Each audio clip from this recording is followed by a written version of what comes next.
The New York Football Giants are 5-1 with a huge win over the Baltimore Ravens at home, coming back from a 10-point deficit in the fourth quarter for Daniel Jones' fourth quarter comeback this season. Yes, the Giants have had a couple slow starts, but again, they put it all together. Saquon comes alive. Daniel Jones doesn't make, back-breaking, game-breaking turnovers. And the Giants' defense is legit. Dexter Lawrence is all over the field, making plays, getting in quarterbacks' faces, which he hasn't done a lot of previously to this season, and it's amazing to see. Wink Martindale's getting the most out of every single player on this defense. Brian Daboll's getting the most out of really everyone on this team, including the offense. Mike Kafka's doing a great job, and the game plans that he's building out, he's making use of a lot of guys who weren't expected to do much. Last week you saw Wan'Dale Robinson get in with a touchdown, also Daniel Bellinger again. And these are two rookies that weren't the highest, drafted guys. And you know what? They're making plays. So kudos to them because they definitely are going to get as many reps as possible. So it's fun to see a tight end make plays, catch balls, and score touchdowns because, our last bum never did any of that. Also, through 6 games, Giants are looking like they might actually have a couple of Pro Bowlers this year. Definitely Saquon's a lock. And right now you also have Andrew Thomas, who is the top-rated left tackle in the league according to Pro Football Focus. And then the third one being my guy, Big Sexy Dexy, who's having the season of his life so far at 24 years old.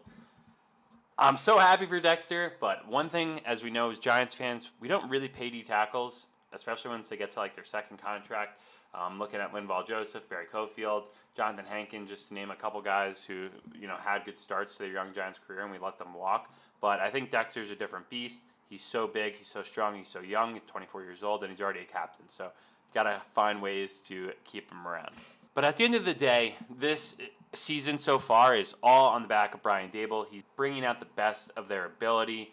And they're all playing great right now. And let's keep it going. We're on to Jacksonville. So stick around. I'm going to break down some of the highlights from the Ravens game, especially that crazy fourth quarter. So let's dive into it. All right, let's dive into things here. Obviously breaking down the 5-1 New York Giants versus the Baltimore Ravens. Huge game for the Giants. Where everyone played really good in the second half of this game. But let's just start what we said in the pregame. A lot of Lamar Jackson running, getting downfield. All day to throw there. And, of course, you got Tay Crowder on a wide receiver, which is he's not going to usually win too many of those battles. And then Jihad Ward here making a great play. Let me just get this going here. Look at Jihad right here. Is he just, he's on the edge, I think? Where is he? Oh, no. This is, yeah. So look at this, how they line this up. It's 3rd and 8. Field goal range. That's crazy. And they just destroy the Ravens offensive line. Lamar Jackson can't do anything. Jihad's having a great season for the Giants. Speaking of great season, Andrew Thomas, number 1 graded left tackle in the league right now. Evan Neal probably had his best game as a Giant. I remember I went to the game. I remember seeing this, and Feliciano was looking for that call. He did get jacked up under the chin, but they didn't call it. Richie James making a good route, 3rd and 6 on our 24-yard line. 0-0 game. Johnson makes the catch one-handed on one of those jailbreak screens. Pretty solid pocket. Jones delivers a strike and gets hit, but misses the throw there. It's okay. Giants punt, 3rd and 5. This is what I noticed too. 5 playing kind of in coverage a little bit. I don't know. This is just Wink trying to mix it up. Looks like someone's getting through right there. Oh, Dexter, who had another amazing game for the Giants. I mean, he's just playing out of his mind. Right now, you're looking at 3 potential Pro Bowlers between Saquon Barkley, Dexter Lawrence, and why am I blanking? Andrew Thomas. Andrew Thomas, Saquon, Dexter, all looking great. Kayvon's kind of getting whatever. It's just he probably saw that a lot at Oregon. Once you start the game, that goes away. In his eyes. First down, Jackson. Ooh, Jalen Smith almost picks that. It's the third catch of the year for Josh Oliver. Look at it get through the arm. Yeah, I think they reviewed this. It wasn't a catch. Jackson operating from the gun. Or was it? I can't even remember. But Kayvon almost gets there. McKinney just jumping up in his face, and Julian Love already making big plays in the first quarter, breaking up potential touchdowns. Force 3rd and 16. Throws it right into the ground. And then I think he doinks this one. Is it this one he doinks? Doink. Justin Tucker, best kicker in the league. Catch a break there. He misses a doink. 3rd and 5 at the 49 going in. Daniel Jones all day to throw. Kind of just throws it underneath to Saquon there. And then the Giants punt. Oh, Dexter. Look at that pressure. I mean, just a swim move over the center. I mean, Dexter's just playing week in and week out. He's just playing insane right now. But that's what I said in the pregame. Just Lamar Jackson's escapability in the pocket. He's just very good at escaping that. Dexter getting pressure again. 2nd and 6. Another guy highlighted in the pregame, Mark Andrews. He's just an absolute stud, and he's having a great season for good reason. He's complete playmaking. He's a complete playmaker, safety blanket. I don't even know what you want to describe him. Also, didn't see this coming. I thought Dobbins was their guy, and Kenyon Drake had a crazy game. I think he had over 100 yards and a touchdown. Honestly, I didn't even know what team he was on at this point because I thought they had Gus Edwards, J.K. Dobbins, and whatever. But Kenyon Drake still proves why he deserves to be in the league. What is this camera angle for Gary? I love this. Gary Brightwell getting downfield, 49. Okay. Giants obviously don't do much here. Probably a false start, negative play, and then look at your 3rd and 14. Daniel Jones, what a clean pocket. You have another tight end to help here, and then Saquon helping at the bottom, steps right up into it, and then hits Darius Slayton. Ooh, little full house package. Gary B. Great catch by Matt Breida. Holds on to the football. Giants have been a better second half team so far this season. 70 of their 103 points have come after halftime. 70 of their 103 points have come after halftime. Great play. I think this is the beginning of Wandale, where you saw him start making some plays. Good to get that rookie confident. And then there it is right there. You hit him with a touchdown later in the drive. It's awesome. 7-7, 3.5 remaining in the second. Good route. I think you got David Sills just setting a quick pick.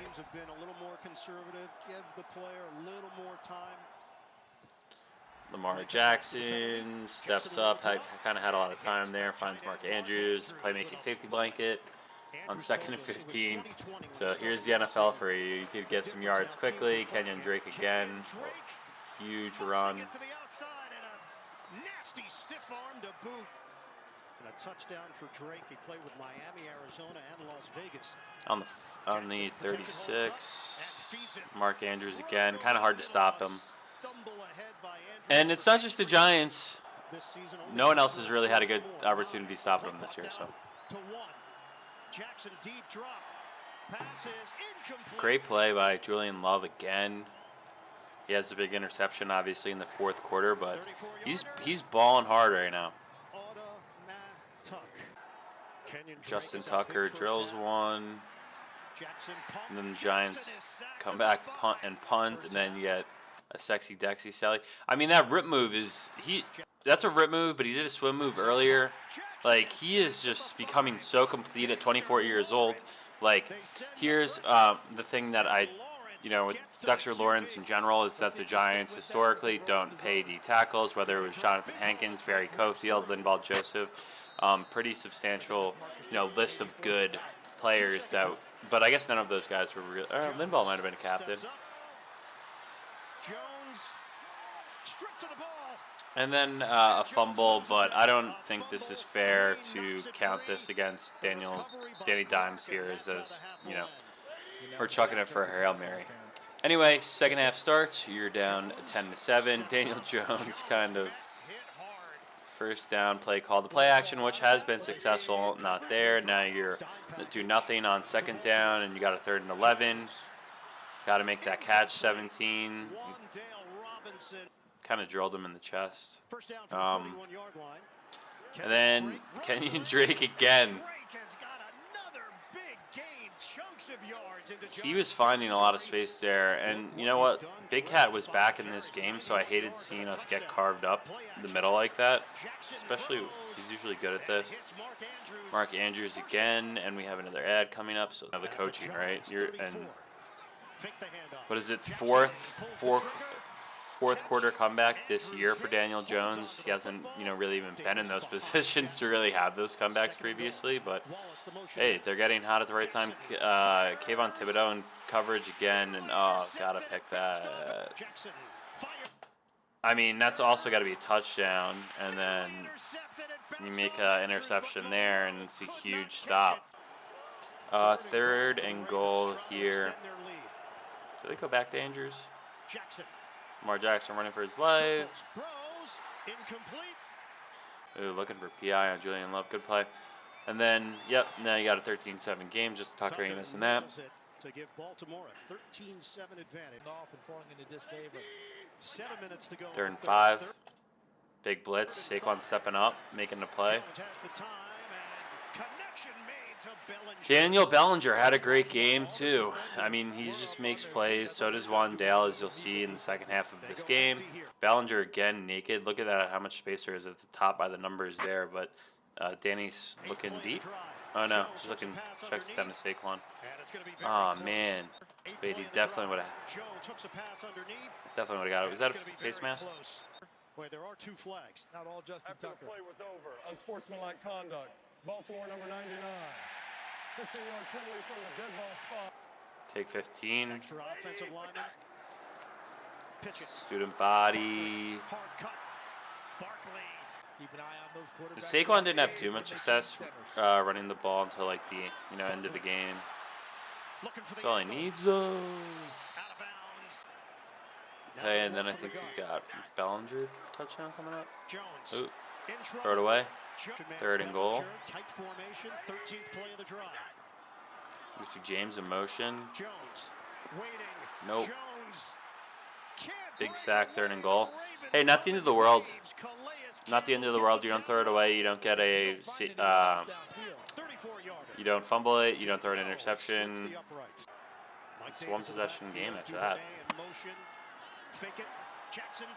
Lamar Jackson doing Lamar Jackson things. Crazy balance. How he stays that fast. Once he's getting tripped up. Ravens have it at the Giants 39. Jackson throws. Caught. Wide receivers not figuring into it. What was that, 368 to 148 stats? Kenyon Drake just having an absolute day. So you got 14 minutes left, 13-10. Lamar Jackson to Mark Andrews. Mark Andrews is just so good. All he needs is it's a great play call to get him some space. I'm cutting that out. Danny Dimes takes a snap. Good route. This guy Johnson has been playing pretty decent. Someone had to step up, right? No Galladay, no Tony, no Sterling Shepard. Wandale. And this is just why these coaching staff's so good, because they really don't have anyone from a wide receiver standpoint. Like, look at all these guys getting the ball. And they're still playing well. Play action, which has been successful for the Giants. And then Daniel Bellinger makes a great grab. The Giants climb back into it. He's having a great rookie campaign so far. He steps up and makes plays when the Giants need to. Okay, here you go. Now you're in a crazy position, 3rd and 6. Down a 3. And Lamar Jackson, I don't know what happens with the snap, couldn't get it, and throws the interception to Julian Love, who takes it back to the 12-yard line. Oh my God, let's just run that back real quick. This is a crazy play. But this is like Lamar Jackson was an MVP, right? Like this is some dumb stuff here. I mean, there's two guys right on top of him. I don't know. 3rd and 6, you know, maybe you're better off just taking the sack, or you know, when you come. We usually do stuff like that. We make a bad situation way worse and you find a way to shoot yourself completely in the foot and blow the game. Saquon, no, that wasn't it. Nope. I'm really glad that they called PI on that. Picked up by Marcus Peters, who's running on the play. Marcus Peters. It's just saying, you know what? If it's PI, I'm not freaking running 99 yards here. Hand fighting with Peters, and there's Peters with a hook with the right hand. Yeah. And then goes against the interception. I mean, hey, maybe heads up play by Daniel Jones, maybe seeing that and just chucking it. But anyway, 1st and goal, Saquon just doing Saquon stuff. Dives, and no one even gets him as he's going in. Giants go in front. 24-20. Giants complete their 10-point fourth quarter comeback. And Kayvon Thibodeau makes the sack. And the ball bounces around. The big cat gets it, and that seals the actually, no, there's one sealing the deal play coming up here by Saquon, but everyone just so jacked up. What an insane comeback. Kayvon Thibodeau, I believe that was his first sack and forced fumble. Just couldn't have come at a better time. What I say in the preview, don't worry, the sacks will start coming. And he actually almost had a couple. And then you have Saquon. Okay, just also in another insane run, and he's had a couple insane ones this year, but watch this. There's nothing there. And the guy on the right side by almost the 10-yard line, he's in a perfect position to make this play. Look at that. There's two guys, number 4 and 10, about to have Saquon dead to rights. Look at the tight ends turned around. Like, oh, God, I'm going to get in trouble for film on this tomorrow. And then Saquon, like, look at how low he is, and he just spins at us. Like, he is a freak athlete. And you know what? Here's the best part. He just goes down and says, screw your fantasy team. I don't give a shit if we score because this ends the game. And that's what the Giants do. They end the game. They win. They move to 5-1. And we're on to Jacksonville.